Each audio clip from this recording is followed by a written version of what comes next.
Negalėjo mažiau sinchroniškai suploti. Good. Sveiki visi. Labadiena Piotrai, labadiena Rimgailė. Labas. Kaip gyvenat? Visaip. Tau pagalba. Tai mes susirinkom šiandieną pašnekėti su Rimgailė apie moterį sporte, apie gimdymą, apie vaikus ir panašiai. Taip, uždavėm klausimų šiek tiek mūsų Facebook grupėje, nelabai gavom atsakymų, bet pabandysime Rimgailės paklausti, kaip jinai atėjo iki CrossFito, kaip jinai sportavo prieš nėštumą, per nėštumą, po nėštumo ir pasidalinti savo patirtim. Nėštumo metu, ar sportavai? Sportavau. Neatsimenu. Antrą kartą, kai laukiausi, sportavau iki pat ligoninės, realiai. Jo, visiškai buvo pilvas ant nosies, o aš dar salėj. Tai žmonės labai keistai žiūrėdavo. Ypač kai nueidavau į kokią nors komercinį džimą, pavyzdžiui, nežinau, ar dabar Panoramų yra džimas ar nėra. Yra kažkoks. Tai tada būdavo People berods klubas Panoramų ir atsimenu, nuvariau sportuoti, ten su gyrom savo, žinai, rutinėlę sportą darau, ten net neišilus normaliai, eina žmonės, tai normaliai matęs, tikrai, bet žmonės taip net nebedraugiškai žiūrėdavo, kur ten spoksodavo. Bet yra kažkoks pas mus Lietuvoje tas tabu, aš nežinau, iš kur čia atsirado, kad nešia moteris neturi sportuoti, ypač su svoris. Nešia moteris turi, nežinau, užsidaryti namuose ir megzti megztukus ir koinytės beibiui. Kokie sportai? Koks užsienio atletės, crossfiteris, jie ten ir snatchina, ir ant rankų vaikšto, ir šukinėja su tokiais pilais, kad, Ne, dar žinai, yra skirtumas, kur yra atletė, kur yra ten paprasta mirtingoji, tai irgi... Gal nuo to ir pradėsim, gal galėtum papasakot, ar galima sportuoti nėštumo metu? Ir jeigu galima, tai kokio tipo treniruotis tai turi būti? Čia individualus dalykas iš tikrųjų yra, nes, kaip ir sakiau, yra skirtumas, kur yra atletė, yra skirtumas, kur yra paprasta moteris. Ar ta moteris sportavo prieš nėštumą, ne? Tai svarbus argumentas, faktas, ar tu sportavai prieš? Labai svarbu, taip. Prieš nėštumą tu nesportavai, tai gal nėštumo metu ir neverta pradėti? Verta, bet labai atsargiai ir labai ramiai, ypatingai tam pirmam trimestri, nes nežinau, ar jūs žinote, kad nėštumas yra skirstomas į... Trimestras tai 3 mėnesiai. Taip. Jo, tai 3 trimestrai. Tai pirmas trimestras, pirmi 3 mėnesiai. Jo, tai yra tos pirmas 12 savaičių, 12-13 kiek ten savaičių, kur yra tas pavojingasis laikotarpis, ne, kur vyksta labai daug persileidimų, moteris pačios dažnai jaučiasi labai blogai, pykina, ten vyksta procesai visokie, nes kūnas reaguoja į kažką naujo organizme. Gerai, pas mane irgi buvo kelti tokių atvejų, ateina mergina, sako, ten vos ne pirmas trimestras, ateina į CrossFito treniruotę į bendrą, jinai pati nežino, ar jai galima, ir aš nežinau, ar jai galima, ir jinai manęs klausia, kokių judesių nedaryti, ir aš nelabai žinau, ką tu patartum tokia mergaitė, jeigu pas tai ateitų mergaitė, sakytų, pirmas trimestras, anksčiau nesportavau, dabar noriu kažkiek ten pasiruošti, gimdymui, pasportuoti, ką tu jai duotum? Pirmam trimestri, jeigu jinai nesportavus, aš nenorėčiau, kad jinai pradėtų kažką labai kardinalaus, ne? Nepradedam crossfitinti, jeigu prieš tai vienintelis sportas būdavo kelionė į darbą ar link šaldytuvo, ar, čia grubiai pasakiau, ne? Bet crossfitas tai turbūt gal turiu omeny tas intensyvumas. Intensyvumas, taip, nes pirmam trimestri mes tikrai turėtume būti atsargesnės, turėtume pernelyg ir širdies pulso nekelti. Yra gal kažkokios rekomendacijos iš gydytojų nustatytas, koks turi būti širdies darbas, koks turi būti intensyvumas, kokie turi būti svoriai, ar čia labai individualiai? Lietuvoje dar labai daug apie tai nekalbama, tuo metu, kai laukiausi aš, buvo kalbama apie 140 dūžių per minutę. Zonos, ne? Jo, nedaugiau. Tai manau, kad make sense dalykas. Vėlgi judesių kažkokių nereikėtų daryti, kur tu gali nukristi, sužaloti ar kažko itin naujo mokytis, ne? Tas pirmas trimestras turėtų būti toks tikrai ramus, tu turi adaptuotis tiek prie to, tiek prie besikeičiančio kūno, nelabai ar keičiasi stipriai pirmam trimestre, bet ima daugėti kraujo organizme. Okay. Pavyzdžiui, žinojot, kad nėštumo metu pas moterį atsiranda dvigubai daugiau kraujo? Jo, žinoma, žinojom. Jo, čia. Nieko nežinau apie nėštumą. Tai tokie momentai atsiranda, kur, ta prasme, nu tikrai kažkoks stebuklas vyksta su tuo organizmu. Bet, o kaip pasikeitė, nu, iš savo patirties, kas kardinaliai keičiasi? Ar tau sunkiau sportuoti, ar tau sunkiau užkeltą pulsą, ar greičiau pavargsti, ar mažiau pavargsti, o iš savo gal kažkokių prisiminimų? Apie pirmą trimestrą kalbėjau. Pirmas trimestras aš negalėjau pasukti galvos neapsivėmus. Ai, tai labiau čia per... Jo, tada, nes aš turiu 2 vaikus, tai su pirmų nėštumų man neleido sportuoti daktarai griežtai. Bet čia priklauso nuo nėštumo komplikacijos kažkokios? Jo, yra tam tikros kontraindikacijos, kada tu gali sportuoti, kada tu tikrai turi šventai klausyti, ką tu sako daktaras ir kad to sporto nebūtų, nes yra tam tikros rizikos. Tai pirmo nėštumo metu man teko gerti progesteroną, tai yra hormonas jo padedantis išlaikyti tą nėštumą. Antro nėštumo metu kontraindikacijų kažkokių nebuvo. Tiesiog aš turėjau žiaurią toksikozę, tai yra tas pykinimas. Ir buvo pas mane mažas vaikas, ant 1,5 metukų, man reikia jam išvirti košę, aš ten vos ant žemės guliu, ranką pakeliu, kad pamaišyti košę. Tai apie sportą nelabai norisi galvoti. Pirmam trimestrui aš tada nesportavau, bet baigėsi pirmasis trimestras. Ir comebakinau į salę. Čia su antru vaiku. O su pirmu kaip buvo? O su pirmu man neleido sportuoti, nes jo, geriau vaistos ir... Tai galim pasakyti, kad tas pirmas trimestras yra toks pavojingiausias ir kur jautriausiai reikia tą dalyką žiūrėti ir save prižiūrėti. Savijauta savo pirmiausia, žiūrėti, kaip tu jautiesi judesio metu, ar tau kažką skauda, ar tau silpna, ar yra kažkokių jausmų, kurių normaliai neturėtų būti, ne? Tai pirma indikacija yra tavo savijauta. O ir jeigu tu jautiesi gerai, ateini į salę, nieko neskauda, galvos nesisuka, ką tu gali daryti ir gal geriau, ką nevertėtų daryti.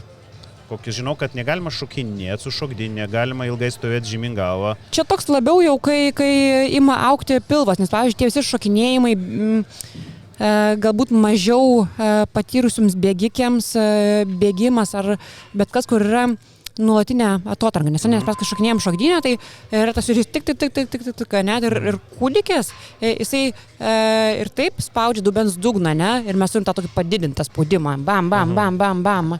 Tai gali itin susilpninti dubens dugną, ne, kur paskui gali atsirasti problemų. Tai Šarai, šokinėk. Aš tai mėgstu, manau, geriausia. Aš negalėčiau būti nėščias turbūt. Iš principo, ko mums reikia laikytis, ne? Tai kad neapsivoštume kur nors. Jeigu tai nėra profesionali atletė, kuriai reikės greitų metų sugrįžti į žaidimo aikštelę, tai nereikia ir ant tų skersinių galbūt lipti, ne? Nes atsiminkim, kad moters kūną veikia ne tik tas kūdikis atsiradęs, ne, bet ten visas hormonų šėlsmas. Pavyzdžiui, yra labai įdomus dalykas, kaip hormonas relaksinas. Jisai yra gaminamas organizme tam, kad būtų atpalaiduojami raiščiai, raumenys ir visos struktūros, kad moteris galėtų kūdikį išgimdyti, ne, lengviau, nes kai tas hormonas neveikia, mes esam tvirti, susispaudę ir neprakiš šito vaiko niekaip. Tai reikia šauti tą prelaksiną. Relaksiną, jo, tai tas relaksinas, jisai veikia ir kartais jo kūnas prigamina daugiau negu turėtų pagal normos ribas, ne, kas didina traumų tikimybę ir didina traumų tikimybę stipriai, ne, visi sąnariai laisvi tampa, mes tokie, žinai, guminukai pasidarom, tai guminukės. Kas yra folijos rūgštis ir kodėl visos nėštukės, čia vos ne dievas geria daug ir vartoja? Ta folio rūgštį jau reikia pradėti gerti prieš nėštumą. Pavyzdžiui, jeigu nėštumas yra... Kas tai yra maždaug, koks čia veikimo mechanizmas ir kam tiek daug reikia? Čia dėl kūdikio vystymosi, ne? Nes iš esmės folio rūgštį gaunam su maistu. Su maistu, jo. Taip, gal, bet... Žinai, kokie produktai daugiausiai? Jeigu neklystų žalieji produktai, tai kaip špinatai, brokoliai ir panašiai. Čia dabar bijau šią akimirką prisimeluoti. Bet tos medžiagos mes gauname per mažai, o šita medžiaga yra itin svarbi kūdikio vystymus. Ten dabar neatsimenu tiksliai labai, ne, nes tuo metu, žinai, pasako tau, gerk folio rūgštį, gerai, gersiu. Bet iš principo ten smegenų vystimasis ir kanalėlis toks yra, ne, kur tikrina 12 savaitę, ar ta tokia rūkšlelė sprando yra gerai išsivyšiusi, ne, tai su tuo kažką daro. Būtina pasitarti su gydytojais arba vaistininkais. Bet iš esmės čia yra, žinok, ne kiek pasitarimas, čia yra, tipo, neštukės starter packas.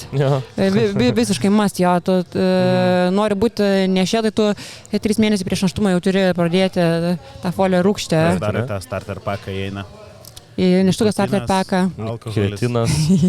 Nikotinas, alkoholis būtinai. Ką reikia atkreipdėmėsi? Geležies reikia, jo daugiau pavartoti.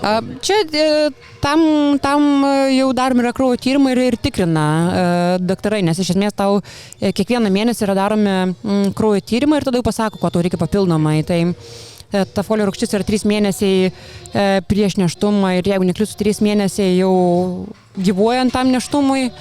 O paskui jau viskas pagal kraujo tyrimus aklai tikrai nereikia gerti. Apskritai žmogui nereikia aklai papildų gerti, ne? Kaip ten susigalvoja, kad aš dabar gersiu vitaminą B, nes girdėjau, kad čia labai gerai ir tipo emociniam fonui, raumenynui, nugarai ir name it.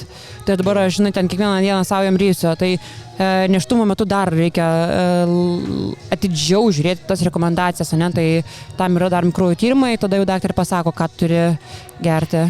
Greičiausiai daugiau nėra to tokio starting packo neštukės, o alkoholis, nikotinas, tai vėlgi tai jau turi būti atsakoma prieš planuojant. Dėl pirmo trimestro dar turi klausimų? Ne, aš turėjau klientę ir man vieną iš dalykų pasakė, sako, aš laukiuosi, tai sako, dabar reikės atsargiai, tai mes neintensyvumą nedarydavom, bet visą kitą darydavom kaip darom. Aišku, svorius pritaikai, žiūri kaip ką, tai jo. O tau, pavyzdžiui, prieš tą pirmą vaiką tu jau sportuodavai? Sportavai, ne? Sportavau. Ir vis tiek neleido, net?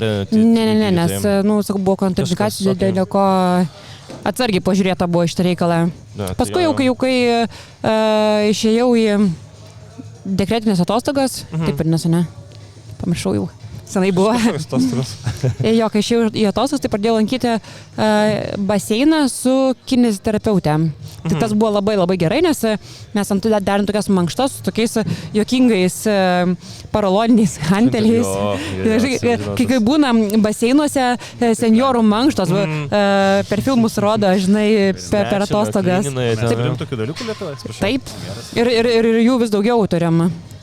Nes tuo metu, kai aš laukius pirmo vaiko, kiek čia buvo prieš, jam jau yra 8 metai, tai, tarkim, prieš 9 metus laukiausi, ne? Tai nebuvo daug tų vietų, kur sportuoti neščiai ar šviežiai mamai. Tai aš lankiau vienam baseinį, ten būdavom 2-3 damačkos ir ten plūdurydam su savo jokingais anteliukais. Bet tai gerai, jo, nes aš galvoju, nes vis tiek kažką turi daryti, nes negulėsi ant sofos, ne visą laiką, nes tai bus dar blogiau. Taip. Tai jo, taip. Nice. O va, kai prieš antrą, tada tu irgi sportavai, ne? Toliau, ką tuo metu sportuodavai? Crossfitą jau ar ką nors? Aš į crossfitą atėjau, kai mano pirmam vaikui buvo 2 ar 3 mėnesiai. Pradėjau sportuoti crossą, mane žiauriai užkabino, ten tarsi, maniakiškai užkabino. Cool. Tai tuo 8 metai, pavasarį 8 metai bus, kai sportuoju crossfitą. Ir tada, tai tu gali iš dalies, palyginti tavo pirmo vaiko, nes tu ir prieš jį sportavai kažką, ne? Ir tada antras vaikas, tu sportavai crossfitą. Skyrėsi neštum, aišku, turbūt negali būti visi vienodi ar panašiai, bet ar kažko kitaip labai sunku palyginęs. Antras neštumas visą laiką lengvesnis, nei pirmas. Man buvo vėl nežino, žinok. Iš principo, taip, pirmą neštumą buvo kontraindikacijų, dėl ko negalėjau sportuoti, nieko nežinai, plus aš buvau princesytė. Taigi šeimos neščioji, skaniausiai pamaitinta, pėdutės pamasažuotos lepūnčikė. Antra jau taip. Antra, tai aš turėjau vaiką, kuriuo reikėjo rūpintis, nes vyras išėjo į darbą, o aš tuo metu nedirbau, nes nespėjau sugrįžti į darbus. Nežinai, aš visą dieną su tuo vaiku, man bloga. Tai toksai, nežinau, sunku sulyginti, žinokit. Ir antro, trimestro, trimestras. Antras pažiūrėm, trimestras. kas vyksta. Skiriasi nuo pirmo ir sporto metu. Kažkai atsiranda papildomų judesių, ką gali daryti, arba atvirkščiai, ką negali daryti. Atsiranda, sakyčiau, galima gal šiek tiek labiau jau pakelti pulsą, bet vėlgi, nereikia jo stipriai užkelti. Tai nėra metas, kada mes treniruojamės, nežinau, varžybo, maratonų ir dar kažką. Mes turim labiau tą tokį palaikomąjį turėti. Bet antram trimestre ima rastis pilvas, ne? Vizualiai pasidarom O nuo kada nėščios. maždaug pradeda matytis? Irgi individualu. Vizualiai. Pavyzdžiui, Gerai, žiūrim, Žiūrim, kiek vaikų tarp pilve vidutinė daug. mergaitė, kuri nėra per didelį, ne per maža. Tokia, man abu kartus 13-14 savaitę pasirodė, tai yra pakankamai anksti. 13-14 savaitė. Čia yra Tai- trečias mėnuo. Jo, Man labai man patinka, kai sutinka, kiek jūsų vaikų metų ten. 12 savaičių ir ten kažką. Kalbėkit žmoniškai. gerai, tai, trečią mėnesį pabaiga, ketvirto mėnesį pradžia iš esmės. Tai čia yra anksti. Matytis. Jo, bet jau vizualiai žmonės matydavo, Kas dar kad aš... keičiasi pas merginos apart pilų, gal kažkaip sako, veido brožai pasikeičia. Čia jo, būna, kad veido bruožai, pati būna berimai atsiranda. Čia Žinau, kad pirštai storesnė darosi, ar čia tiesa? Žiedai netelpa. Būna, bet ne visom. Aha. O jūs žinojo tokį bairį, kad nėštumo metu padidėja pėdos ir niekada nesugrįžta. Niekada. Tai kuo daugiau vaikų, tuo didesnį tavo išmėsą. Gali būti taip, bet iš esmės, pavyzdžiui, mano pėda per pilną dydį paaugo, aš turėjau savo batus atiduoti arba išmesti. Nes ten raišiai atsipalaiduoja ir ta pėda tokia didesnė daras. Daro savo darbą. Taip. Bet įdomu, kad niekada nesugrįžta tą pėdą. Gerai. Čia kaip pasako, pas tos bėgikus, kur daug bėga, irgi didėja pėdas. Tai. Jūs iš dalies kaip ir nebėgat, bet vis tiek. Ok, tai antras trimestras. Tai intensyvumas gali būti šiek tiek jau... Jeigu jautiesi gerai. Taip. Jeigu ten viskas jau kaip ir suformuojasi tvarkingai. Kaip dėl svorių? Ar tu gali dirbti su dideliais svoriais? Su dideliais? Tarkim, ne su dideliais, o su tais pačiais svoriais, ką tu dirbai prieš nėštumą. Kalbant apie, tarkim, sunkio atletiką ar deadliftus, bench pressus.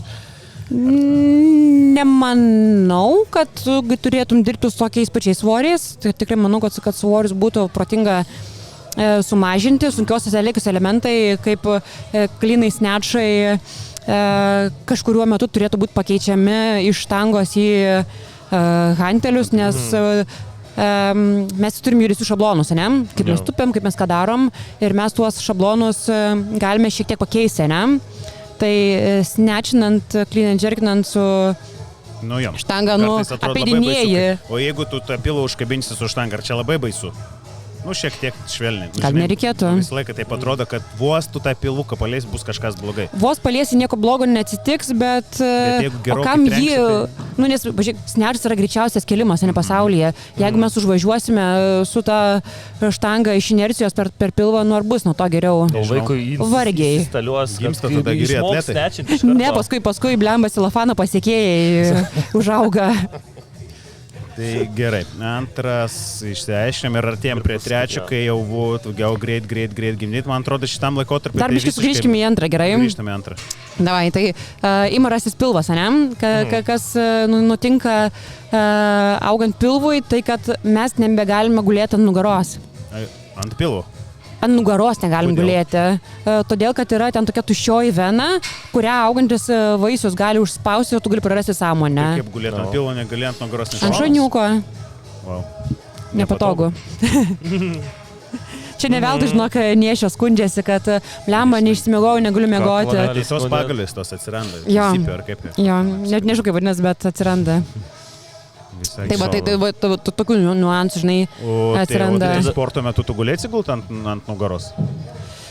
Daryt tą patį bench pressą? Nerekomenduojama, nes vėlgi, tu guli ir dar tu papildomą svorį užsidedi. Tai kokiu atsilinkimu nuimam, bench press nuimam? Tuos susilenkimus gal labiau reikėtų sakyti. Susilenkimus, sakyčiau, net ir pirmam trimestre būtų galima nuimti, nes iš principo, kam kočiuoti tą pilvo presą, labiau reikėtų įjungti, ne, visą korą, ne, tą ypatingai skersinį pilvo preso raumenį, kuris apgaubia mūsų organus ir yra toks kaip korsetas, ne? Tai labiau galbūt kvėpavimo pratimus reikėtų daryti, įsiržinius raumenis stiprinti, bet to tiesų į pilvo preso raumenį, ką mes bandom sustiprinti. O, tarkim, stovėt statiniai plankoje, šoniniai plankoje. Šoniniai plankai okei, tas klasikinis plankas nėra okei, kadangi visas spaudimas į tiesų į pilvo presą. Su pilu į žemę ir viskas. Bet iš principo, ir pasižiūrėk, visas spaudimas tada eina į priekinę pilvo sieną. Tai mes tokiu būdu galim padidinti ir diastazės riziką, kur ir taip labai didelis procentas moterų tą diastazę turim. Kas yra diastazė, aš nesužinau. Tai yra tiesiųjų pilvo raumenų prasiskėrimas. Kada atsiranda? Atsiranda augant vaisiui, tai irgi priklauso nuo moters. Auga pilvas ir natūraliai, kad kūdikis sutilptų, būna prasiskiria tiesus pilvo raumuo per tą nealbą, tai yra tą baltąją liniją pačiam priekį esančią. Užsidaro ir Nebūtinai. Prie šito man dar grįšim, gerai, čia daug klausimų apie tą. Tai galim iš karto. Nežinau, kas tai yra. Jo, pas vyrus būna diastazė? Būna. O čia gali būna kažkaip tam tikros streso faktorių, nežinau, per stipriai sportuoti kaip pavyzdys, nežinau, kažkas tokio.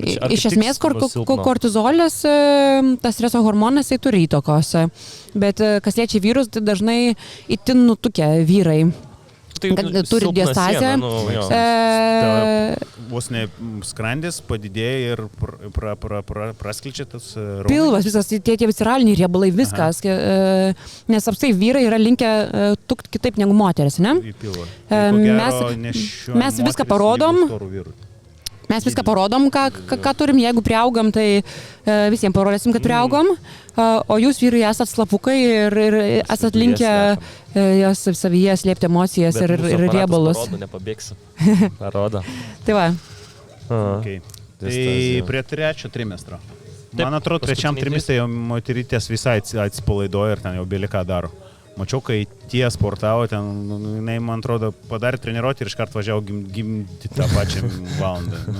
Aš kai antro vaiko laukiausi, tai iki paskutinių dienų realiai sportavau. Tai atrodo, ir tupiau su svoriu. Susiformavo ir mažiausia turbūt rizika jo yra paskutiniam. Iš tikrųjų, taip, rizika yra mažiausia. Tai vėlgi ir intensyvumą mes galime žiūrėti pagal savo savijautą. Jeigu mes jaučiamės gerai, galim truputėlį save papušinti, viskas, aišku, turi būti daroma proto ribose, nes vėlgi tai nėra pasiruošimas varžybom. Ir turėkime omeny, kad reikės tą vaiką pagimdyti. Tai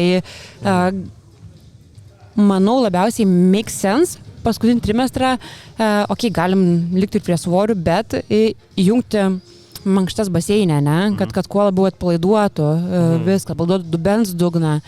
Nes bus reikalų ten tą vaiką pagimdėti. Miršau paklaus, kaip su bėgimu? Bėgimą irgi nerekomenduojama. Jeigu tai buvo bėgikė, jinai gali bėgti, kol jaučiasi komfortiškai, tai, kuri nebėgus nereikia, nes... Ne. Padidėja ir svoris, ir tada ir taip, jeigu dar nebėgęs, tai jo, čia... Apstai, jeigu tu niekada nesportavai, tapai neščia ir sugalvoji, kad aš dabar sportuosiu, tai geriausia yra susirasti specialistą, geriausia netgi individualų trenerį ar grupę, kuri dirba būtent su nešiom ir ten tą pradėti daryti. Ne su YouTube'u ir... Šitą vietą reikia sužiūrėti. Pas mus Lietuvoje, nežinau, man gal neišmeta dėl to, kad aš nesidomiu. Ar lengva surasti trenerių? Vilnių, manau, kad taip. Yra kinezių mergičkų, kurios dirba su nešiom, tai bent kelis vardus dabar turiu savo mintyje. Tikrai įmanoma, dabar jau įmanoma. Kai aš laukiaus, galbūt dar nelabai buvo, bet dabar moteriams, sakyčiau, pasisekė jau. Gerai, gimdymas įvyko, 3 kg 600 gramų, 54 cm, 10 balų, tvarkingai viskas praėjo. Snečint jau moka. Kada aš galiu grįžti į sportą, kada aš galiu pradėti? Yra kažkoks laikotarpis, kai man turi kažkas ten... Aišku, turbūt yra skirtumas, ar buvo Cezario pjūvis, ar nebuvo, taip? Ar nėra? Ar natūralus įvyko gimdymas? Ar tai įtakoja grįžimų į sportą? Grįžimą? Nelabai. nelabai tavo įtakoja. gimdymai buvo surišti? Iš principo visų gydytojų rekomendacijos yra 6-8 savaitės, jeigu nėra kontraindikacijų vėl, ne? Nes po 6-8 savaičių moteris privalo pasirodyti pas savo ginekologą ir tada žiūri, ar ten viskas gražiai gyja, ar viskas yra ok, ir tada jau gauna moteris leidimą eiti sportuoti. Tada ir galima pradėti. Jo. Ateiti pas trenerį ir pradėti. Jo, aišku, tam tikri dalykai gali būti pradedami daryti jau išvažiavus iš ligoninės, pavyzdžiui, kvėpavimo pratimai, ne? Kur mes stengiamės sustiprinti vėlgi tą skersinį pilvo preso raumenį, visą savo korą, bet tai yra visiškai neintensyvu, ne, ką mes galim netgi daryti atsigulę lovoje. Taip pat kvėpavimo pratimukai, kėgelio pratimai, pirmi pratimukai, ką galima pradėti daryti po gimdymo. Tai grubiai čia kaip ir reabilitacija po traumos, tu pradedi po truputį didini intensyvumą, didini svorius ir kiek laiko, po pusę metų, kiek laiko trunka tas pilnas sugrįžimas į savo formą, kurį buvai prieš. Individualu. Tas atsakymas. Nu, atsimink, kad... Vidurkį imam. Per pusę metų realu grįžti į savo formą. Jeigu visos kitos aplinkybės yra ok, taip realu. Bet atsimink, kad atsiranda nemiga, tu galbūt žindai kūdikė, kur vėlgi yra naujas hormonų šėlsmas, hormonas prolaktinas iššoka į visą mūsų filmą, ne? Prolaktinas, jisai reikalingas tam, kad moteris gebėtų pagaminti pieno ir kad ne pieno turėtų ar karas, badas, maras, ar, nežinau, zombių apokalipsė. Tai gali būti, kad, tarkim, moteris negalės numesti savo riebalinio sluoksnio dėl to, kad stipriai darbą atlieka prolaktinas. O pavyzdžiui, tie, kaip yra ir... Bet dėl fizinių galimybių, ne? Jeigu moterį tą diastazę suėjo tvarkingai, jinai gali per pusę metų susitvarkyti. Tai, žodžiu, ta diastazė gali susitraukti ir viskas grįžti savo vietas. Jo, jinai gali susitraukti. Gali neužsitraukti. Gali prireikti chirurginio įsikišimo. Tada reikia daryti operaciją? Jo. Paima ir susiuva tą prasiskyrimą. Nesuaugs jau savaime, jeigu nesuaugo per metus nesuaugo. Irgi nebūtinai reikia, nes, tarkim, būna ten labai dažnai tik ties pačia bamba atsiranda ta diastazė, ne? Ir jinai nei aukštyn, nei žemyn neina, moteris nejaučia kažkokių tais neigiamų simptomų, pavyzdžiui, neskauda pilvo, nėra sutrikusi peristaltika. Nepereina nugaras skausmai, ne?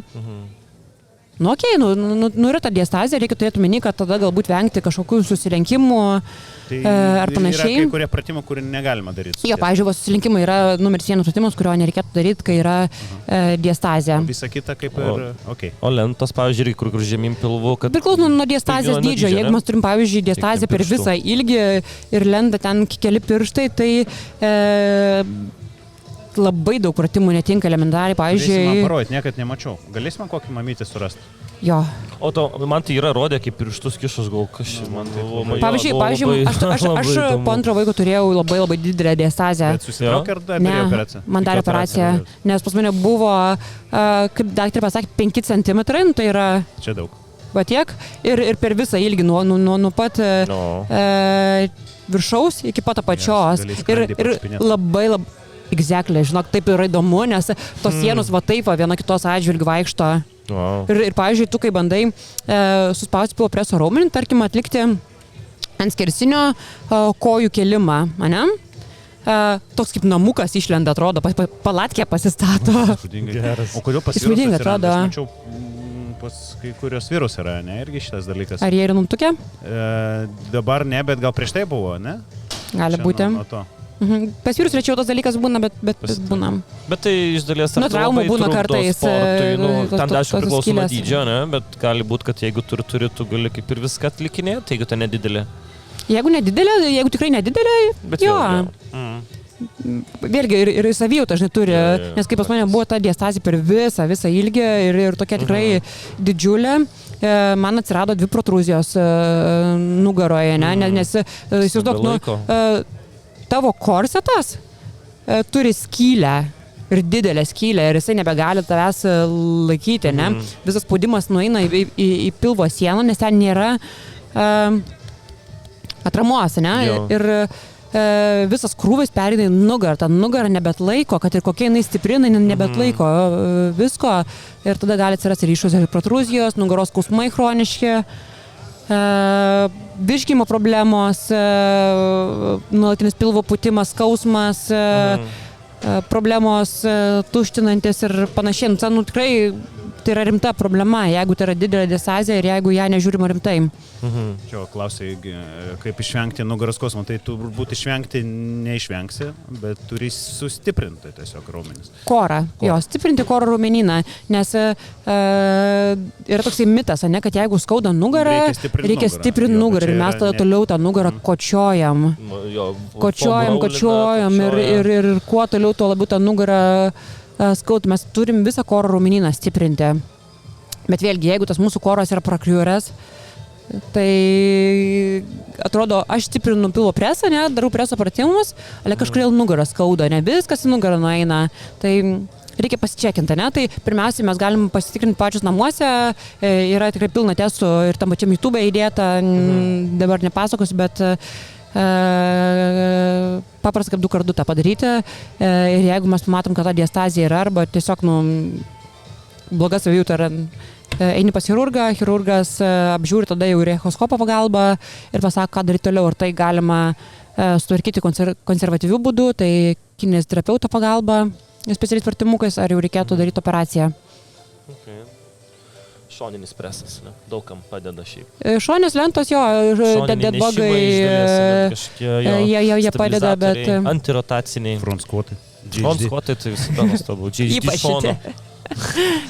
Tai yra dalykų, kas tikrai padeda, bet jeigu tie dalykai nepadeda, tada jau... Kreiptis reikia, ne? Cak. Žiūrėk, moteris nėštumo metu valgo bėlėką ir pateisina tai, kad čia ne aš, čia man vaikui reikia. 500 kalorijų. Tikras, kad tik tiek nereikia, kiek jie ten ryja. Kas yra ta norma? Kiek daugiau reikia maitinti tą vaisių? Ir man atrodo, nedaug ten reikia. Iki 500 kalorijų, žinok, jau kai yra trečias trimestras. Tai ko gero, jeigu tavo kaloražas buvo 2000, tai padidini iki 2500. Jo, bet vėlgi mes tą padidinam gerų maistų. O ne šokoladukais, kaip bandoma, nes vaikelis nori šokoladuką, tai aš dabar suvalgysiu. Tas noras, kažkokio gurkėlių, kažkokio picų, kažkokio šokoladų nesąmonę. Hormonai. Keičiasi hormonai. Bet ar tu turi to pasiduoti, ar turi visgi kažkaip save kontroliuoti, laikyti? Nes būna moteris per nėštumą viena priauga 30 kg, kita priauga ten 5-6 kg. Bet žinok, būna, kad nebūtinai nuo maisto priaugia, iš tikrųjų būna hormonai tau tokį šokį užsuko, kad... Bet tas svoris neatsiras iš nieko. Vandenį pradeda kaupti būna. Pats kūnas kaupia, ne? Jo, bet iš esmės tu turi valgyti gerą maistą. Jeigu tu fantazuoji apie pica ir alų, tai nėra čia gal ne okei, gal nereikėtų tam pasiduoti. Jo, jeigu tu naktį atsikeli ir nori cepelinų, aišku, reikia save valdyti. Aišku, reikia save valdyti. Visame kame reikia save valdyti ir kuo mažiau vaidinti tą princesytę ir pasiduoti savo. Sako, nepamaitinsi vaiką, paskui pėlytės ten pas tave ten kažkur pradės gyventi. Čia visiškai nesąmonė. Yra moksliniai tyrimai, ne? Reikia tvarkingų gero maisto, kad būtų tų skaidulų, ne, kad virškinimas geras būtų, nes irgi dėl hormonų dažnai trinka virškinimas moterim. Paskui prisivalgot vietoj tvarkingo maisto, vietoj maistinių skaidulų, šokoladų, kur tai merginos nekankinkit savo vyrų ir nesiūskit naktį į parduotuvę pirkti nesąmonę. Nesiūskit. Vyras žmogus geras, tai tegul miega gerą miegą, kol dar gali. Visada kokybiškas maistas yra geriausias kalorijos. Taip. Kiek normalu priaugti aš girdėjau tokį, jeigu tavo vaikas gimsta, pavyzdžiui, 3 kg svorio, tai tu per nėštumą gali priaugti dvigubai daugiau nei gimė tavo vaikas, tai 6 kg. Ar čia tiesa, ar čia aš kažkur traukiu? Nesu tikra, žinok, yra ten tos normos, berods pasaulio sveikatos organizacijos nurodytos, aš dabar gerai neatsimenu, bet priklauso nuo tavo pradinio kūno svorio, kiek yra normalu priaugti. Tai ko tu pats iš savęs buvai didesnis, tuo daugiau tu priauksi, ar ne? Ar čia Man atrodo, man atrodo, tu mažiau tada gali priaugti. Žinok, bijau primeluoti tikrai šitą, bet galim pasitikrinti, nes tos normos yra nurodytos. 20 kg per neštum priaugti nėra. Čia daug jau yra. Nes atsimink, kad tą priaugtą svorį sudaro ne tik tai kūdikio svoris, tai yra ir vaisiaus vandenis, placenta, tavo padidėjęs kraujo tūris, tada riebalai, nes vėlgi organizme veikia jau hormonai, kurie pakopia to riebalo, kad tu galėtum tą kūdikį gimus išmaitinti. O kaip greitai po gimdymo tu grįžti į savo pradinę svorį? Kiek laiko užima? Kai kuriuom ir 4 metus. 4 metus? Juokauja. Nu, pavyzdžiui, aš 2 mėnesiai po abiejų vaikų gimimo svėriau turbūt mažiau negu prieš nėštumą. Okay. Aš manau, kad čia yra pakankamai greitai. Tai nes nubėga ir, žinai, skyšiai, pavyzdžiui, 1 mėnesį labai daug moterų žiauriai prakaituoja. Čia natūralu išeina. Jo, nes išeina visi skyšiai, kurie buvo sukaupti. Tai bet vėlgi, jeigu moteris nenumetė per 4 metus priaugto svorio nėštumo metu, tai galbūt nėra vien tik tais tas baby weight, ne? Čia galbūt yra... Toks antiek fainas pasiteisinimas ir man tas truputį taip, neramina ir nervina, kad visą nurašoma ant to nėštumo, ant tų hormonų, ant tų vaikų, bet čia yra... Arba sveikatos problemos, kurias reikėtų pasičekinti. Okay. O ne toliau gyventi su pasiteisinimu. Aš negaliu numest svorio, nes aš ką tik pagimdžiu, bet čia ir pats turi kažkaip turbūt tą dalykų kontroliuoti. Be abejo, tai tikrai būna moterų, kurios ten, žinai, vaikas jau laksto, vos netoj mokyklais, man po nėštumo čia liko tie kilogramai. 10 metų praėjo. Tai ko gero visą gyvenimą gali sakyti, aš po nėštumo. Bet čia toks žmogiškas dalykas yra, ne, tu pasiteisinimų ieškoti. Sakys, aš po nėštumo. Ačiū, šitą panaudosiu. Priminė, ne? Ja, viskas, čia psichologija. Bet čia skunčiančia, man atrodo, net ne moteriškas dalykas, čia, man atrodo, yra tiesiog žmogiškas dalykas ieškoti pasiteisinimų. Taip. Nes tai patogiau, lengviau, ne? Bet mes ir tai esame linkę, man atrodo, kaltinti vaikus dėl savo dalykų, dėl ko mes nustojam daryti dalykus, kurie mus domino anksčiau, ne, savo hobių atsisakom, nepuoselėm santykių tarpusavio, žinai, kaip vyro ir žmonos, nes nurašom, čia po vaikų viskas. Jo, pavyzdžiui, apie tai, koks taip tavo laisvalakis atrodo, nebūnant salėje, jei būna tiek laiko, jei turi laiko už salės. Kaip tavo hobiai ir visi šitie dalykai po tų pačių nėštumų. Mano vienas didžiausių hobių, kur man tikrai teikia laimę, ramybę ir sakytų, tai yra knygų skaitimas. Aš žiūriu, mėgstu skaityti knygas. Aš, pavyzdžiui, netgi ir po dienos darbų labai mėgstu truputį įsižeminu ir sugrįžti į save. Man reikia bent kokį 15 minučių paskaityti knygą. Man tada atrodo, kad nežinau, visas tas emocinis fonas, tas triukšmas, chaosas nurimsta. Tai man labai patinka knygos apie Antrąjį pasaulinį karą, apie holokaustą, apie politiką. Nežinau, kodėl man šitos knygos ramina, galbūt man reikėtų susirūpinti savo psichologinę sveikatą. Bet taip, aš jaučiu, kad duodu savo kažkokio tai peno, ne? Nesakau, kad skaityti romanus yra blogai, skaityti knygas apskritai yra gerai, ne? Nes ir smegenis dirba, mes atsimenam dalykus geriau. Kalbėsena gerėja. Taip, tu turi tada iškalbą geresnę, ne? Tu pamatai tų žodžių kitokiausio, ne vien ką ten per televizorių sako. Bet iš principo man labai patinka knygos, kurios man duoda peno ir kur aš pati paskui galėčiau diskutuoti su žmonėm apie dalykus. O kai užsidarai tulkę, kai vaikai netrukdo, nes turbūt nėra lengva surasti savo erdvę. Savos erdvės nesurasi, bet reikia pristaikyti, nes iš principo gyvenimas nėra patogus dalykas, ne? Nuolat atsitinka kažkas. Turi vaikų, vaikai verkia, vaikai susirga, juos reikia kažkur vežioti, ne? Jeigu tu vaikų neturi, tu turi kažkokių kitų nedalykų, tai nereiškia, kad tu esi lodorius ir gyveni savo kojas bamba krapštai.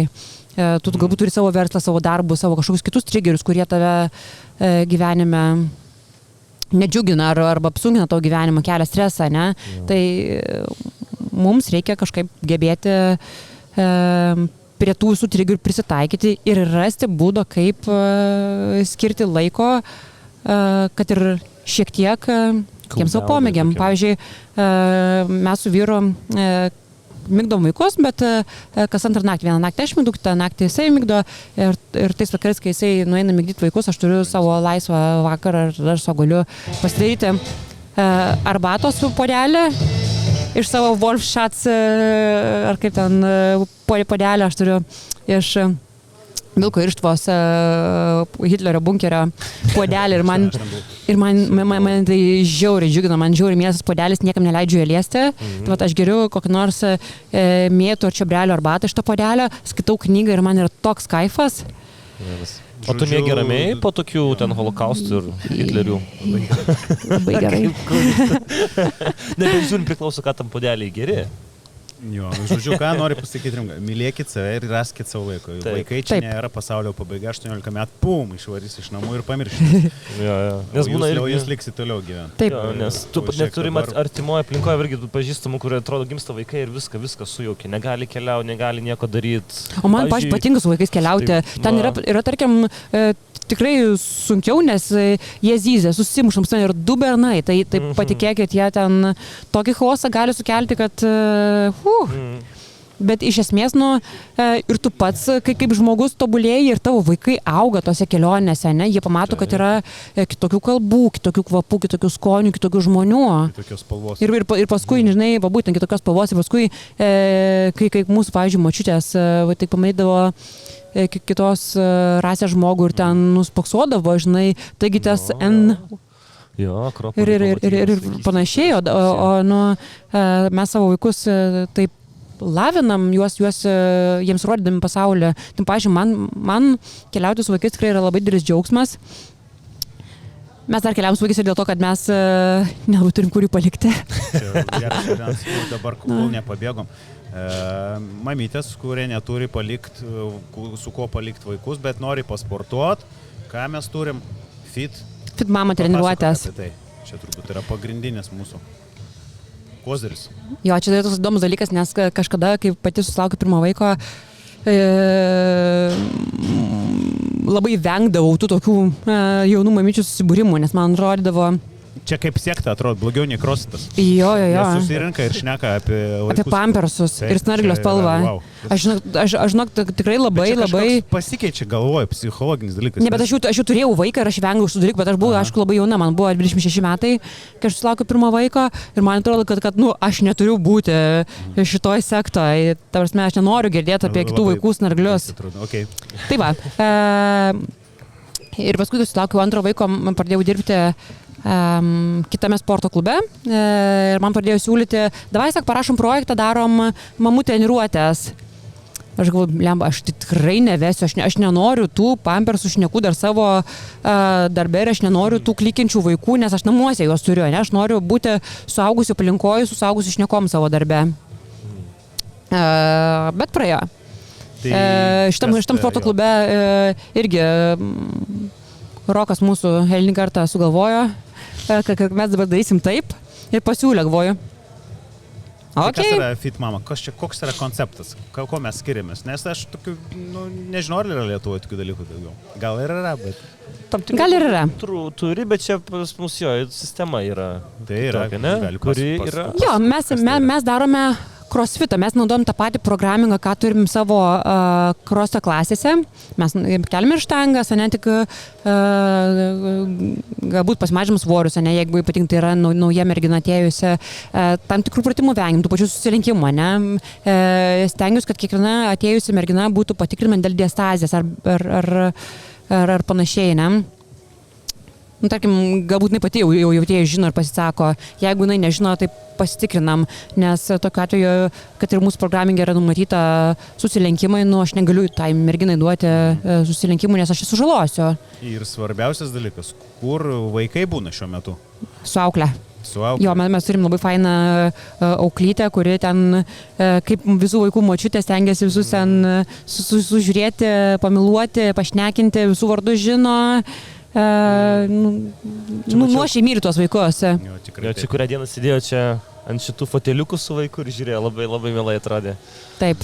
Ir jo, Ir tie vaikai, jie myli ten tiesia rankytės į ją. Konceptas yra toks, kad jūs ateinat su savo vaiku, jūs būnat vienoje erdvėje, jo, tarkim, po dešinę sportuoja mamytė su treneri, o po kairė yra jūsų vaikučiai su auklė. Taip. Jo, jūs tam vaiką visą laiką mato treniruotis metu, atsisukat šiek tiek dešiniau, 2-3 metrų atstumą vaikai, jie ten yra aptverti, yra auklyti, ten yra žaislai, jie dirba savo, jūs dirbat savo. Jo, tai tą vaiką niekam nereikia palikinėti, nereikia ieškoti kažkokios papildomos auklės. Tai... Jo, būna, aišku, ten vaikai yra maži žmogeliukai su savo nuotaikom, nenuotaikom, su savo norais, tai būna jiems, pavyzdžiui, nenuotaika ir jie nenori būti su auklyte ar padėti ant čižinuko, tai mama tada daro treniruotę su vaiku ant ranko. Slambolus rasterius. Taip, pritūpimus rasterius su vaiku daro, landžus, per dėžę lipimus, dviračių važiuoja su vaiku ant ranko. Vieną išmetį. Taip, tu žinau, kad negalima taip mėtyti vaikų. Kodėl? Aš darau taip. Nu, lyg tai saugo normaliai, kol kas su matematika nelabai, bet nežinau, čia susiję. Nes pas vaikus yra dar viskas čia netvirta, ne? Ir kai to vaiką mėtai, taip. Ir tos smegenys trankosi į kaukolę ir gali būti negerai. Atrodo, kad vaikų žiūri fan. Nuo kelių metų galima mėtyti vaiką. Gal nemėtikim. Gerai, vaikų nėmė. Štangų, tušių štangų, penkitukų ir vaikų nėmė. Tai trejybė taisyklė. Mes kitaip augom, bet tokie vargalomės. O pavyzdžiui, dėl tų pačių mamų, kam pritaikyta gali, nes jūs turit ir pradmenis, tiesa? Tai pavyzdžiui, toms, kurios nėra sportavusios. Mes periodiškai renkam pradmenų grupės. Jo. Ir tada nuo nulio mokomės tada tūpti, tikrinamės diastazijas, mokomės atsispaudimo, įtūpsto, paskui prieinam prie svorių, prie štangų ir visų kitų, kaip atrodo ir mūsų pradmenys, ne? Jo. Tai taip atrodo ir mamyčių pradmenys, ten tik turime ekstra dalykų. Šiek tiek. Mačiau ne tik mamytis, bet ir tėvelis sportuoja. Taip, dabar jau pradėjo pas mus ir tėvelis sportuoti, nes... Labai cool atrodo. Aš aišku visą laiką pasišaipau, bet aš daugiau to nedaryt. Ne, labai gerai. Tėvas yra lygiai toks pats. Man tai labai fainai, kai ateina ir vyrai. Ir pats, aišku, vaikas turbūt nelabai supranta, bet tas, kad bent jau pakeičia aplinką, su kitais vaikais pabendrauja. O aš nesutinku, kad nesupranta. Tu įsivaizduok, tu augi ir visą savo gyvenimą, nuo pat gimimo tu matai savo sportuojantį tėvą motiną. Čia pavyzdys. Tau nėra, tavo smegenyse nėra opcijos, kad tu gali nesportuoti, ne? Nes tu visą gyvenimą matai tėvo mamos pavyzdį, tu augi sporto salėje, tu matai kitus sportuojančius žmonės ir tu augi su mintim, kad čia kaip dantis valytis. Ne? Aš netgi turiu tokį pusiau, nežinau, pusiau pajokavimą, pusiau iš tikrųjų taip galvoju, kad vaikų gyvenime nereikia suteikti progos suprasti, kad jis gali nesportuoti. Jo, labai sutinku. Jį reikia nuo gimimo realiai pastumėti į sportus, ne? Nes, gimsta vaikas, ką mes pirmiausia pradedam su juo veikti. Vaikščioti baseiną, ne? Vaikas pripranta prie vandens, išmoksta plaukti. Jis jau moka plaukti, ne? Tik tai nepraranda to įgūdžio.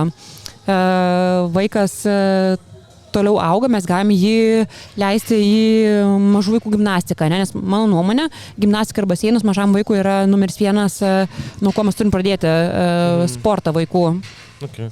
Ir tu būtent jį turi nuo pat pirmų dienų pastumėti tą sportą, nes jisai neturi suprast, kad yra opcija nesportuoti. Nes mes atsikeliame valandas dantis ir mėgot valandas dantis. Ir savo, pavyzdžiui, rodyt, kad jūs ne tik tą vaiką siunčiat, bet ir jūs sportuojat. Taip, čia kaip su rūkimu. Jeigu aš rūkau, o vaikus sakau nerūkyk, tai apie ką mano žodžiai? Jo gulėdami ant sofos ir sakydami vaikui, eik sportuoti, pats nesportuoji, tas nesuveiks. Turit bent ateiti į salę ir pavaidinti. 9% sėkmės yra pasirodyti. O tavo Rimailė, 2 klausimai. Dabar apie vaikus šnekant, pačios tavo vaikai. Pavyzdžiui, kaip jie tave matos, kad tu sportuoji, tu dalyvauji varžybose, tu įsiregistravai CrossFit Openui, varysit savaitgalį į Hyroxą. Kaip jie tą mato ir, pavyzdžiui, ir kaip tu juos pačius irgi į kurią pusę skaiva gimnastika, baseinai, jos irgi į ten, ne tai, kad stumi, bet parodai, kad toks dalykas Jo, yra. jo. Ne? Tai mano vaikai turbūt nematė manęs nesportuojančios. Tiesiog Herkus būdavo atsinešamas į dar seną Amberio salę, dar pilną nuotraukų, kur Tadas, mūsų treneris, nešiojas mano vaikas su krepšiuku tuo automobilio kėdutę, o aš sportuoju.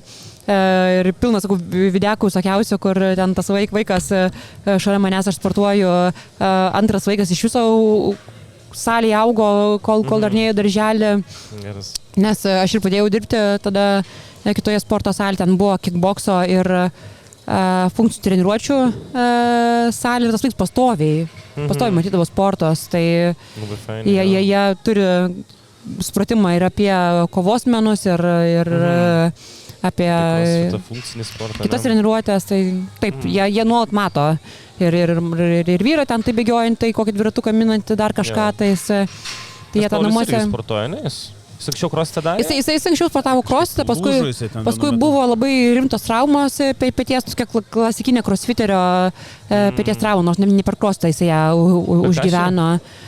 Ar ne? Ar jau nelabai jis dabar jau kažkaip? Daug metų klibino ir galiausiai išklibino. Ten buvo plyšusi peties lupa ir jam nuplyšo, pilnas plyšimas, buvo tiek galinė lupa. Ir kažkaip ten sunkiai su metalu ten jam kišo kažkodėl, ne? Tai va, iš pačių pasakoju, kaip jis nusiplėšė, dalyvavo tokiose varžybose. Kelis ar kur ten? Ten biški rimtesnės tokios, mažiau mainstreaminės ir hardcore'as. Aš pradėjau su juose dalyvavus, tai hardcore, nes ten tokia Varinoji vykdavo kiekvienų metų gegužę. Ir vien žodžiu šoko jisai, būdamas šlapęs, purvinas ant tokių kopetėlių ir nuslydo ir ištraukė petį, nuplėšė tą lupą visą, ranka tokia kabanti, nuvažiavo į ligoninę, jo operaciją, sukabino kabliais tą petį, gyvenk tipo. Mano vyras nebūtų mano vyras, jeigu jisai neišsiplėštų dar kartą. Ir tada su tuo plyšimu gyveno ir kai tu gyveni tam tikrų plyšimų, atsiranda kompensacijos, ne? Tai atsirado ten sąnario nudilimas, kaulų nudilimas apie kremzlę, kokią kremzlę, nėra kremzlės, tai teko daryti pilną protezavimą. Tai reiškia, kad jam yra pjautas žastikaulis, ne, čia pjauta ir statyta pilnas sąnarys. Tai va. O dabar tavo vaikai ką užsiima, kokiu sportu? Apart FIFA, nes šiame žaidėm, nes nepamenu su kuriuo. FIFA su Herkum, su vyresniuoju. Tai vad Herkus yra maniakiškai pasinėręs į futbolo pasaulį, jam futbolas yra viskas, jisai namuose, jeigu jisai pieš, tai jisai pieš futbolą, futbolininkus, jeigu jisai žais su kompu, jisai norės FIFA gralį, dabar ne FIFA vadinasi, dabar ten FC. Įdomus faktas, kai buvom Prancūzijoje, Rimgailė sako, mes neišvažiuosim iš Prancūzijos, kol aš nenupirksiu Mbappės maikės. Taip, aš po visą Paryžių per Lietuvą vaikščiau, kad aš jam tą atsiprašant, Maikę nupirkčiau, radau, šiaip ne taip, tiko, ačiū Dievui, aš paskui susirgau belė kaip, nes aš buvau permirkęs, žinai, su tuo žieminiu puhaviku vaikštau ir viskas ten permirkiai, paskui siūlo. Bet Maikę gavau, dar parvežiau ten irgi Paris Saint-Germaino dalykų, tai buvau žiauriai populiarus žmogus namuose. Tai va. Herkus futbolą? Tai va, jo, futbolas, gimnastika, baseinas ir Vytis mažasis džiudžitsu lanko. Čia Tado įkvėpimas. Tadas neatsargiai pasiūlė, dabar turim vežioti. Ten su Tado vaikais kartu, žinai, jie ten hebriukai tokie. Aha. Ok. Aš dabar žiūriu dar į klausimus. Mes Paulitos atsakėm, ne? Kad krosita treniruotės subalansuotos moterims po gimdymo, nes kiek pamenu, fokusui nugarą mažokai, nors, net kaip ir minėjo Rimgailė, pradmenys praeina pro funkcinius judesius, o kaip tik šią savaitę irgi mačiau nešiojate giras, irgi kas dirba ten savo ampresų, ne tik priekinio, bet ir šoninio, tai vėlgi labai priklauso nuo žmogaus, čia reikia nepamiršti, kad čia grupinės treniruotės. Jo. Jeigu jau kažkas rimčiau, jau reikėtų bet vėlgi čia nebūtinai moterims galioja, ne? Reikia nepamiršti, kad grupinės treniruotės ir yra grupinės treniruotės. Mes turime programingą, ne, kurio laikomės ir mes galim visą laiką padaryti tam tikrus pakeitimus. Čia faktas, ne? Nes, tarkim, ateina žmogus su tam tikra trauma mes eliminuojam judesį, kuris trigerina jo skausmą, jo traumą, ne, ir galim pakeisti kitų judesio, ne. Bet iš principo, jeigu, pavyzdžiui, žmogus nori stiprinti nugarą, mes darom bendrą programingą, ne, mes konkrečiai nedirbsime tik tai ant nugaros. Jeigu yra kažkokios kontraindikacijos, kažkokie tai niuansai, ką mes norime dirbti, mes turime eiti tada jau į asmenines treniruotės. Bet jo, visi judesiai vis tiek funkciniai, jisai tupiam, traukiam, spaudžiam, viskas, visą kūną. Visi judesiai stiprina korą. Tai jo, nereikia užsitiklinti, mergaitės dažnai, man reikia tik pilvo, ar man reikia tik nugaros. Taip. Jūs darydami pritupimus, jūs stiprinsite ir nugarai, ir pilvo presą. Tai neveikia kitaip, čia yra kompleksinės darbas. Taip. Visiškai. Nes čia mes tą kartojam tiek kartų ir vis tiek tas pats sukasi tie patys. Geriausias presų pratimas yra pritupimai. Jo. Front squatai. Visiškai. Synchro front squatai. Justės klausimą turim. Mačiau tavo nuotraukas prieš 5-6 metus, kai buvai dar tamsi plauk ir tada buvai kitokio sudėjimo, bent iš nuotraukų atrodo, kad tu tuo metu buvo tavo sporto tikslai kitokie. Kas buvo tas lūžis, kai nusprendai, kad moteriai raumenys yra gražu? Čia tiem, kurie manęs nematė ir nepažįsta prieš 7-8 metus, tai aš... O tokia buvai? 42 kg. 53. 2,5 frano svoris. Jo, aš buvau tikrai labai kuda.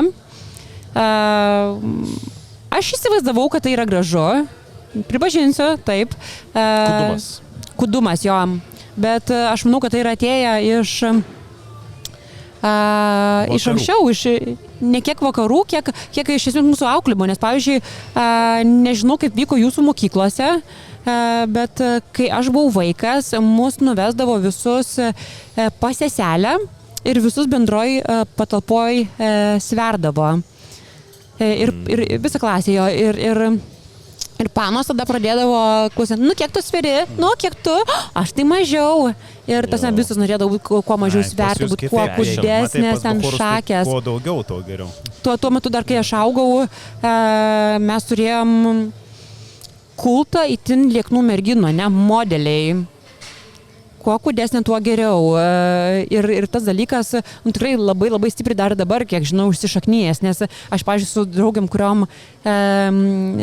kurios nesportuoja to crossfito ar funkcinių treniruočių, tarkim, žinai, rodau šiam savo dabar atletės, kurios man ten yra labai labai, gal ne dievukės, bet labai labai aš jas seku, labai žiūriu. Ir sakau, va, kaip šita ten atrodo gerai, kaip jinai varo gerai. Visi sako, fui, tipo, kaip vyras atrodo, tipo, kokia raumeninga. O man ledas, man taip gražiai jos atrodo. Ir ten, tarkim, parodau ant kitą atletę, kuri yra smulkiau sudėta. O šitas tai labai gražiai, atrodo, šitos figūra labai graži. O ten, ta prasme, mergina, kuri nėra atletė, ne, pasportuojant ir yra aukšta liekna su šiek tiek raumenų, konustonų su gražiu, ne, raumenų. Tai... Įdomu, kiek didliftina. Turbūt nelabai. Man tos lieknos merginos buvo asocijuojasi su nesveika, su liga. Kai kalbam jeigu tavo ūgis virš 160 ir tu sveri mažiau nei 50 kg, man atrodo, čia nėra sveika. Tai Grimo Liaugienė galės kada papasakot, manau, apie modelių agentūras ir supratimą. Modelių verslas tai nėra sveika. Taip. Bet iš esmės, ką aš norėjau pasakyti, kad mes nuo vaikystės turim įdiegtus tam tikrus grožio standartus, ne? Jūsų vyrų pasaulyje galbūt tai buvo kažkaip kitaip atrodo, bet moteris turėjo būti lieknos, idealios ir panašiai. Ir mes vis dar dabar turime tą iškreiptą suvokimą apie tos grožio standartus. Ne, mes turime netgi mamos pavyzdį. Žinau, kad dabar buvo neseniai muzikos apdovanojimai mama ir buvo kilęs skandaliukas, kur buvo įdėta ant raudono kilimo Ievos Zasimauskaitės dainininkės nuotrauka, kur mergina su suknele, ane, ir buvo be liemenėlės palaida krūtinė. Ir ten piktom damom kilo didelis pyktis, kaip čia jinai drįso taip netobulai atrodydama užsidėti tokią suknelę ir išskanai veikiant raudoną kimą. Tiesa, aš skaičiau tos komentarus literaliai, ten buvo, šlykštukus, ten buvo, nežinau, aš supratau, kad noriu pasakyti. Totus važiavimas ant žmogaus kūno. Aš manau, kad jūs turit visų pirma gerai jaustis. Taip? Taip. Jūs turit gerai jaustis savo kūne. Taip, vat, mes turime labai šlykščius standartus primestus ankstesnių kartų. Viena kitai turim labai bjaurius standartus ir kritiką ir visą kitą. Ir aš turėjau tą supratimą, vat, ko ir jūs te klausė, aš turėjau tą supratimą, kad itin liekna mergina yra labai graži mergina. Aš tuo metu, kai svėriau... Čia ištrauk, nes vyrams tai patinka. Aš nežinau. Tam tikriem, manau, bet man funkcionalumas. Žmogus turi, moteris, visų pirma gerai jaustis. Visko būna genetika, aišku, gal ne visom pasiseka, bet tu turi susigyventi su savo kūnu, nes tokias kortas jau gavai, ne? Žaidimo jau turi išmokti su jom žaisti, pažinti save ir jėga visada yra. Taigi dabar strong is new sexy ir aš labai einu link to, nes... Taip, ką jūs te kalbėjo, aš maniau, kad aš atrodau labai gražiai, aš svėriau 3 kilogramus. Tai galbūt nėra taip mažai, bet ant manęs tai atrodė labai mažai. Aš dabar matau tas nuotraukas, man tai nėra gražu, nes šonkulį švietė, nebuvo užpakalio. Tu kalbėjai ant skersinio ir jeigu buvo gera tokia saulėta diena, tai švietėsi šonkulį. Kiaurai galėdavai prabalti. Bet tuo metu aš maniakiškai sekdavau etiketes maisto. Aš žinojau, koks produktas turi riebalų, angliavandenių, baltymų. Baltymai, tiesą sakant, man mažiausiai rūpėjo, nes visiškai atvirkščiai neturėtų būti. Taip, nes aš įsivaizduoju, kad, o Dieve, čia aš dabar suvalgysiu šitus angliavandenius ir aš būsiu stora. Tikrai labai griežtai žiūrėdavau ir netgi, liguistai sakyčiau. Atėjusiu salę, Tadas man liepdavo rodyti nuotraukas, ką aš valgiau tą dieną. Tai va. Šiaip iš tikrųjų žiauriai džiaugiuosi mūsų Amberkroso sale, nes treneriai labai šitą vietą sužiūrėjo, nes aš, pavyzdžiui, sportavau Amberį, tik paskui pradėjau dirbti, ne? Tikrai labai gerai sužiūrėjo ir nepaleido šito momento, nes matė, kad aš turiu momento, ne? Kaip niksti. Ir jie šito nepaleido, sakau, aš turėjau kiekvieną dieną atėjus salę parodyti, ką tą dieną valgiau. Fotografijas. Nes treneriam rūpi. Dažniausias trenerių patarimas. Valgyk daugiau. Aš daug valgau. Bet reikia nepamiršti, kad ir pats žmogus... Bet aš priaugau 4 kg ir jau atrodžiau žmoniškai. Kas tau labiau patinka? Tavo kūnas dabar ar prieš tai? Dabar. Aš dabar iš viso jaučiuosi, nežinau. Mes dabar ne tik apie išvaizdą, bet ir apie tavo funkcionalumą, apie tavo jėgą, pasitikėjimą savim. Aš manau, kad dabar žymiai gerai ir atrodai ir jauties. Atrodau savo tikrai geriau, dabar iš viso jaučiuosi savo prime, bet dar tikiuosi, kad ne primas. Dar turi keletą metų. Dabar, tarp kitko, stebiu, ką sakiau, mano dievukės, tos vadinamos dabar stebiu Hyrox atletės, kuriom yra netoli 5 metų. Gerai atrodo, ne? Ledas, pano, žinokit, ne panos moteris, netoli pidisoko. Pasaka, žinot, kaip jos atrodo, koks tonusas raumenų, kaip jos juda, wow. Tai dabar aš nebijau savo artėjančią gimtadienį, kuris bus kovo 20, nes aš matau pavyzdžius tokių nuostabių moterų ir aš nebebijau. Aš manau, yra saugiau gyventi ir jaustis, kai tu gali daugiau pakelt, greičiau prabėgti ir kažkaip fiziškai daugiau funkcijų atlikti. Ir savim pasitikėjimas yra visai kitas. Man nereikia, kad mano vyras nuneštų man padangas į mašiną, kai man reikės pasikeisti. Man nereikia prašyti, kad Pauliau, gal davai panešk maišus, aš pati galiu pasinešti. Aš galiu vaikus, taip.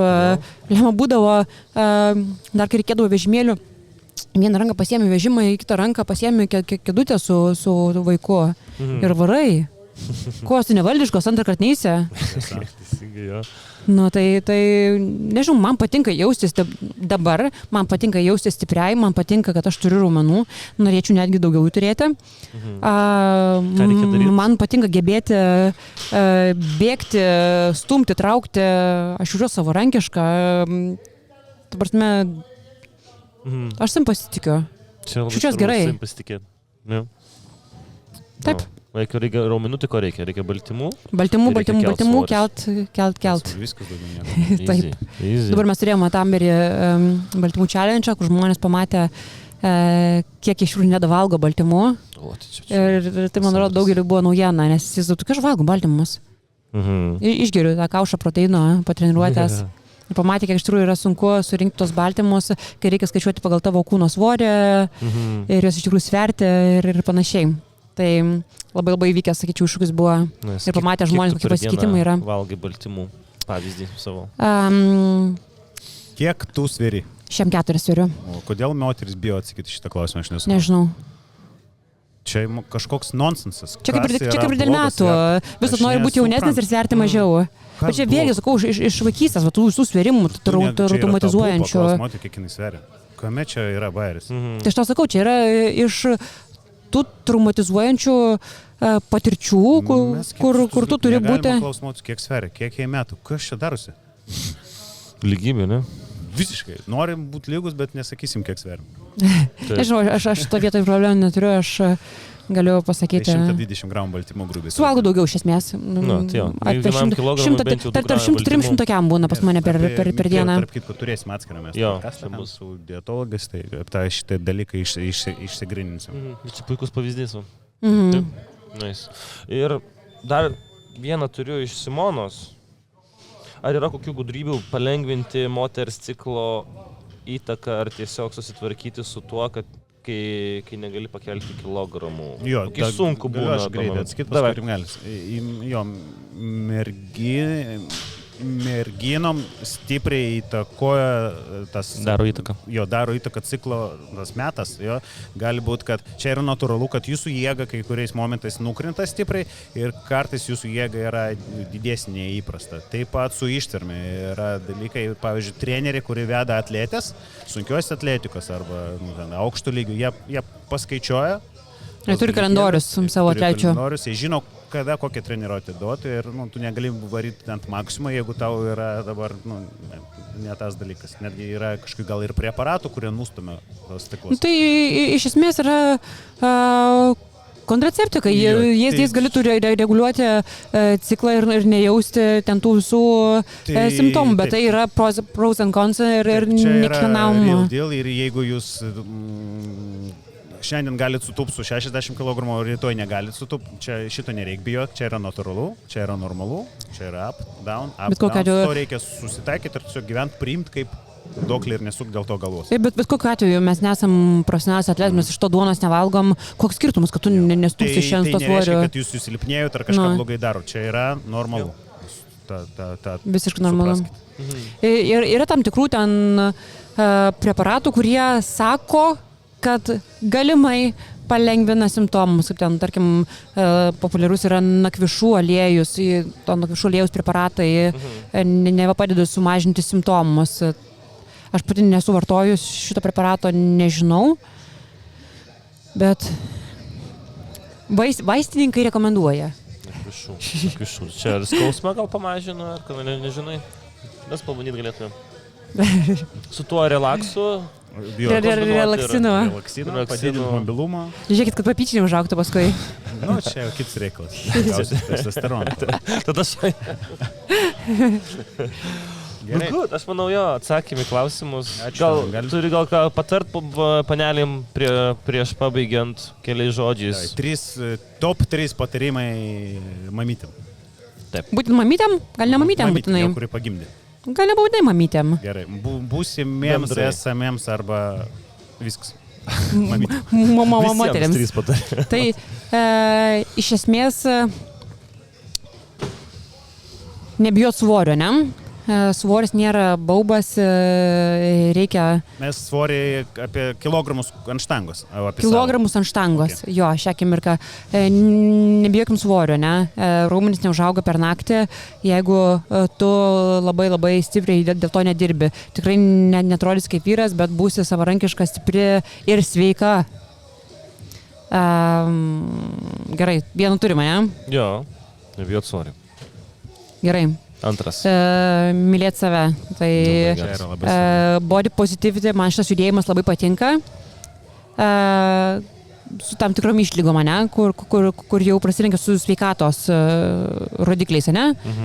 Tai mylėkim save taip, kad būtume sveikos, stiprios, tik paskui gražios, nes gražios šiaip dažniausiai būna, bet neužsikabinkime pernelyg ant to body positivity iš tos pusės, kur nereikia šlamšti picos ir kas, kad aš turiu labai daug riebalų, aš save myliu ir visa kita, ne? Pasitikėjimas gerai, bet reikia... Pasitikėjimas gerai, bet svarbiausia sveikatos rodikliai, ne? Bet nepamirštam savęs mylėti. Turim 2. 3. Pagauma čia, žinai, toks. Take a chill pill. Šitą nebuvo klausimuose. Jo, 3. Take a chill pill. Biški, žinai, ramiai viską žiūrėti, neužsikabinti pernelyg stiprėjant bet kokios idėjos, ne? Nes aš pati savęs jaučiu, kad aš mėgstu kategoriškai į viską reaguoti. Pas mane yra balta arba juoda, gražu, negražu, ten tinka, netinka, ne? Biškelį atsipalaiduoti. Teisingai, atsipalaiduoti. Turėti laiko sau taip pat. Nes visos lygos yra tik iš nervų. Vienas mano draugas taip sako ir aš labai pritariu. Taip. Ir dar dėl tavo klasių, kurias tu vedi, kuriom dienom ir kokiais laikais, gal kur žmonėm norintiems pasibandyti, kaip tai susirasti. Mano Instagramas, žinok, tai yra toksai, kur... Tai bus gal prašymė tavo Instagramą? Jo.